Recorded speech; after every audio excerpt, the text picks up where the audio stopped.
My chest no fucking blouse up.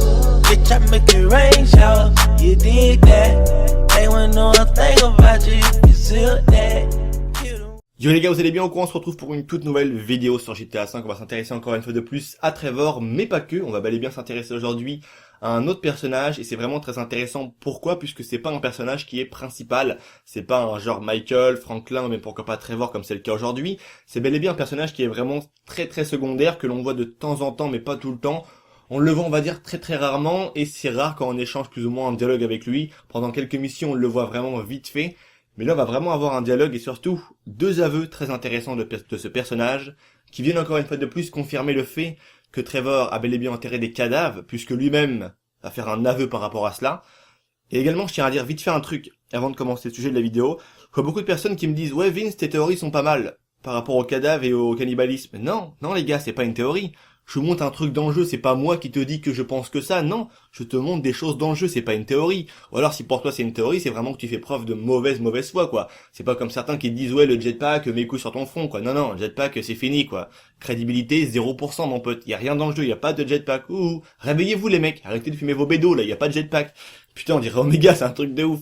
C'est pour ça que ça me fait rire, parce qu'en fait, je vois que t'as pas mal d'abonnés, en fait. Bon, je vous en veux pas, mais ils me disent, Vince, théorie, mais non. C'est pas une théorie, poto. Qu'est-ce que tu veux? Je te montre quelque chose dans le jeu. Je te montre des phrases. Je te montre des cinématiques, plein de choses, des changements de personnages qui sont faits exprès. À votre avis, dans la mission où Trevor mange cette fameuse bouillie, pourquoi juste au moment où Trevor dit, excusez-moi, Lester dit, messieurs, est-ce que je peux avoir votre attention, s'il vous plaît? Pourquoi est-ce que Rockstar sente comme de par hasard et rapproche la caméra de Trevor qui est en train de manger comme ça, bien vite fait là, ce genre de bouillie dégueulasse qui contient, comme il le dit lui-même, une paupière humaine? À votre avis, pourquoi Rockstar accentue la caméra sur Trevor? Pour qu'on le remarque, et pourquoi à la fin également, dès que Trevor a vomi, il y a un petit bizarre, mais qui reste comme de par hasard assez longtemps à l'écran? Pourquoi ce bizarre, il est bien là, histoire de dire, mais remarque, il y a quelque chose, on veut te montrer quelque chose. Ça, c'est le truc que j'ai remarqué le plus flagrant, histoire de voir que Rockstar veut vraiment te dire quelque chose par rapport à cela. Il y a également une phrase qui est très intéressante que certains ont peut-être manqué, que je vais vous montrer dans cette vidéo, qui est présente dans cette mission. Il s'agit bel et bien de la mission, en fait, tout simplement, on va faire le braquage de Paleto Bay. Donc les conditions à réunir pour voir ce dialogue que je vais vous montrer dans quelques instants, il faudra bel et bien faire cette mission, le braquage de Paleto Bay, mais dans les braqueurs que l'on va choisir, il faudra donc prendre Chief, qui est bel et bien, on va dire, le mec qui travaille dans Trevor Phillips Industries, le fabricant de méthamphétamine, qui ressemble très similairement, on va dire, à Walter White dans la série Breaking Bad, que l'on connaît tous, bien évidemment. Du coup, il faudra prendre Chief, qui est le cuistot, on va dire, de Trevor pour sa méthamphétamine. Il faudra donc le prendre avec nous. Et en fait, quand on va commencer à partir du labo de Trevor jusqu'à Paleto Bay, t'as Trevor qui va demander un peu à tout le monde de raconter plus ou moins leur premier braquage. Et d'abord, avant de commencer le sujet, il y a un petit easter egg qui est plutôt cool, que j'ai également relevé dans cette vidéo, c'est plutôt intéressant. T'as Michael qui dit que son premier braquage, il l'a fait en 1988, enfin en 88 comme il le dit si bien, dans une petite banlieue, dans une banlieue en fait, à la ville de Carter City. Pourquoi il dit cette ville Carter City? C'est pas une ville qui est référencée dans Los Santos ou quoi, on la connaît pas vraiment. Mais pour tous ceux qui ont joué au jeu Mad Hunt, qui a également été un jeu édité par Rockstar, savent très bien que la ville Carter City, c'est bel et bien la ville principale plus ou moins où se déroule le jeu Mad Hunt. Je pense que tous les fans également de cette saga auront un petit peu compris la référence, mais je tenais quand même à la souligner, parce qu'elle est vraiment plutôt très très intéressante. Donc du coup, au tout début, en fait, on va partir, Michael raconte en premier, on va dire, son histoire, juste après t'as Franklin, il me semble, ou un petit peu après Franklin, et là t'as Trevor qui va demander bien évidemment à son collaborateur, à son cuistot, à Chief, de raconter sa première histoire, en fait, comment, plus ou moins, il a fait son premier braquage. Et là t'as Chief qui va dire que Trevor l'a un petit peu repéré pour ses talents de cuistot, on va dire, par rapport à la méthamphétamine, sauf que Trevor voulait le voir dans autre chose que en tant que cuistot, il voulait le voir un petit peu sur le terrain, et c'est ce qu'il a fait. Du coup, Trevor, qu'est-ce qu'il a vu? Il a vu tout simplement un revendeur d'or qui est passé du côté de Sandy Shore. Et du coup, Chief raconte que, en fait, tout simplement, ils ont carrément tué son corps, ils l'ont enterré dans la décharge, mais ils s'en sont quand même tirés avec 50 000 $. Et après, t'as Trevor qui va dire, juste après que Chief raconte qu'il a tué et enterré le corps du revendeur d'or, également avec son garde du corps, dans la décharge, ça on verra un petit peu l'endroit en question juste après. Également, pour 50 000 $ en tout, ils ont réussi à obtenir, après ce braquage qui a plutôt mal tourné. Et là, t'as Trevor qui va rajouter une phrase vraiment très intéressante. T'as Trevor qui va dire 50 000, il s'en est bien sorti, il est bien meilleur dans tous les domaines maintenant. Et juste après, il dit cette phrase qui, moi, m'a un petit peu perturbé et qui m'a encore une fois de plus rajoute des preuves par rapport à tout ce que je dis, par rapport au meurtre, par rapport au cannibalisme. Il y aura d'ailleurs une prochaine vidéo qui va sortir demain par rapport à ce sujet. Je pense que là, c'est quelque chose de assez plutôt hallucinant et une grosse preuve, et là je pense que plus personne pourra dire le contraire. Donc du meurtre pardon au démembrement. Du coup, ce qui veut dire que Trevor, il tue les gens, mais il les démembre également. Et comme de par hasard, on retrouve ce putain de pied dans ses chiottes qu'il est en train d'essayer de faire rentrer. Donc bref, des parties du corps, tu vois. On a appris également qu'il découpait les têtes des gens, qu'il avait fait tomber une tête d'un homme. Et pourquoi d'un homme? Ça, je vous le montrerai, je vous l'expliquerai dans une prochaine vidéo, parce qu'il y a encore beaucoup de choses, je vous le dis les gars, qui est vraiment à dire avec Trevor, c'est vraiment hallucinant. Et on apprend également que c'est ce fameux dialogue entre Chief et Trevor, qui raconte un petit peu à tout le monde d'ailleurs, également à Michael et à Franklin dans cette même camionnette.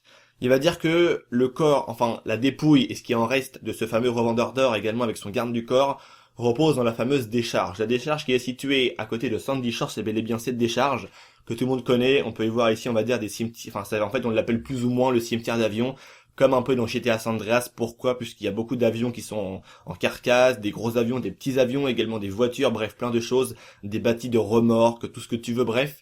Et donc du coup, Chief dit bien dans cette mission que Trevor a bel et bien, avec Chief, enterré le corps du revendeur d'or et de son garde du corps, enfin ce qui en restait. Donc ce qui en restait, je pense qu'ils l'ont vraiment dû le démembrer, enfin c'est chelou vraiment. C'est pour ça que c'est assez bizarre avec Trevor, parce que je vois pas pourquoi démembrer quelqu'un pour l'enterrer. C'est pas autant l'enterrer d'un coup, quoi, ou alors t'enterres le pied à 25 km de distance l'un de l'autre, mais bon, ça a pas trop d'intérêt, quoi, autant tout enterrer d'un coup, parce que si les flics retrouvent, s'ils t'accusent d'avoir enterré cette personne-là, et s'ils retrouvent grâce à l'ADN un pied, une main, je sais pas moi, un bras, tout ce que tu veux, une jambe, t'es cramé obligatoirement, donc autant tout enterrer au même endroit, ça va plus vite et c'est quand même moins casse-couille et surtout moins dégueulasse à faire. Donc bref, on n'est pas vraiment là pour parler un petit peu de ça, c'est un sujet un petit peu chelou. Donc voilà, on a bel et bien encore une fois de plus une preuve, le fait que Trevor a enterré des corps, cette fois-ci pas tout seul, mais avec Chief. Et également un truc pour tous ceux qui sont un petit peu sceptiques par rapport au fait que Trevor enterre des corps, puisqu'il, à ce qui est pareil, il s'agirait de cadavres de chiens, fait bien rire. Du coup, à votre avis, quand je vous remets la cinématique, enfin le changement de personnage, où Trevor enterre le corps, enfin il finit d'enterrer un corps avec cette fameuse pelle, le regard qu'a Trevor et le fait qu'il regarde autour de lui comme ça, à votre avis, est-ce qu'il enterre vraiment un chien ou est-ce qu'il enterre un humain? Honnêtement, un chien, si tu tues un chien, est-ce que tu vas vraiment t'emmerder à aller faire un trou pour l'enterrer? Est-ce que tu penses que les flics, si jamais ils retrouvent un chien mort, même qui a été tué, je sais pas moi, par une balle ou une hache, n'importe quoi, est-ce que ils vont mener une enquête? On est bel et bien dans un jeu vidéo, hein, je sais.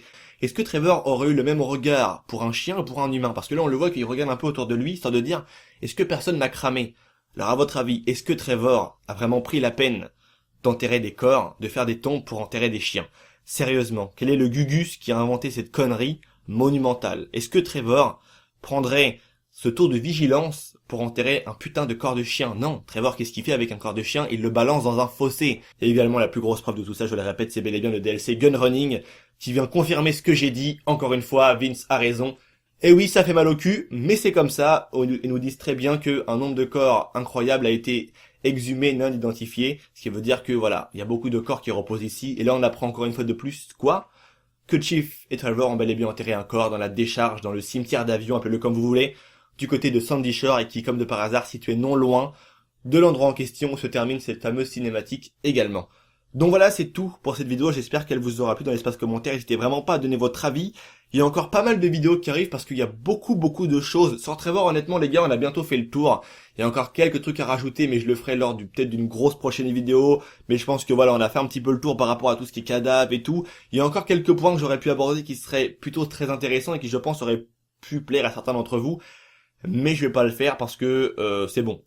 Je pense qu'on a fait le tour, voilà. Il y a encore 2 sujets que je voudrais aborder avec Trevor qui n'ont pas été abordés par plein de youtubeurs que je veux vraiment faire, parce que ça je sais que ça va vous plaire vraiment et que ça va surtout vraiment vous intéresser. Vous allez vous dire ah ouais putain, on n'avait pas vu ça comme ça. Et en fait tout simplement c'est quelque chose que j'ai cogité longtemps. J'en ai parlé avec Jamini, avec mon poteau Captain également, mon meilleur pote irréel. Et voilà, donc Captain m'a dit de très bonnes choses, Jam on a dit également de très bonnes par rapport à ça. Donc du coup je pense que la vidéo est assez plutôt béton, elle est pas mal. Et pour la vidéo sur le... Bon non, j'en dis pas plus, sinon je vais me cramer tout seul. Je vous dis à très bientôt les gars pour une nouvelle vidéo, c'était Vince. Un grand merci à vous tous les gars, mettez un petit like, ça fait toujours plaisir. N'hésitez pas également à vous abonner. Et d'ailleurs un grand merci à vous tous. On a en moyenne une progression de plus de 50 abonnés par jour, même plus que ça. L'autre jour en une journée j'ai gagné plus de 180 abonnés, c'est quelque chose d'hallucinant. Un grand merci à vous tous, on se retrouve très prochainement pour une nouvelle vidéo, c'était Vince. Allez, peace les gens.